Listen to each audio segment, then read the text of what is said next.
Hello guys, কি অবস্থা আপনাদের? আশা করি সবাই অনেক ভালো আছেন। আপনাদের তো ভালোবাসে আমি অনেক ভালো আছি। আমি এখন বর্তমানে রয়েছি বাংলাদেশের ঐতিহ্যবাহী একটি জমিদার বাড়ি, বালিয়াটি জমিদার বাড়ি, যেটি মানিকগঞ্জ জেলার সাটুরিয়া উপজেলায় অবস্থিত।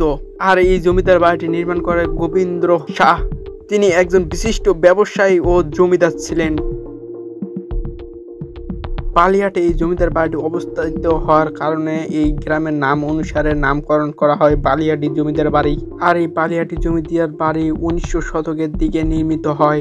আর এই জমিদার বাড়িতে কূপ রয়েছে। এই কূপগুলোতে তারা মিষ্টি পানি সংগ্রহ করে খেত, কিন্তু আগেকার দিনে কোনো নলকূপ ছিল না, তাই এই কূপে পানি খেত।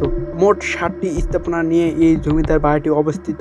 এই জমিদার বাড়িকে কেউ কেউ বালিয়াটির জমিদার বাড়ি বলে ও কেউ কেউ বালিহাটি রাজপ্রাসাদ বলে।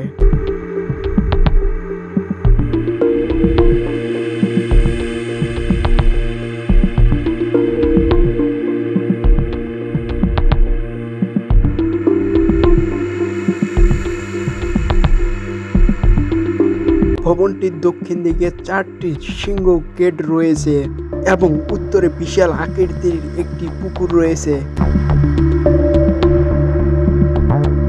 এবং এই প্রাসাদের সামনে 4টি দুয়ার ব্যবহৃত হতো ব্যবসায়িক কাজে। আর পিছনের প্রাসাদগুলোকে বলা হতো অন্দরমহল, যেখানে তারা বসবাস করতেন।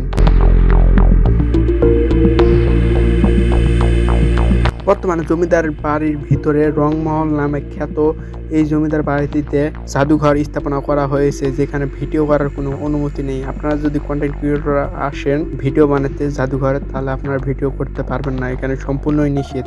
এই জমিদার বাড়িটি তিনি তৈরি করেছেন, তার ছিল 4টি সন্তান। তার 4টি সন্তান ছিল দুশ্চরিত্রবান। তাদের কাহিনী যদি আপনি শুনেন তাহলে আপনি পুরোটাই অবাক হয়ে যাবেন।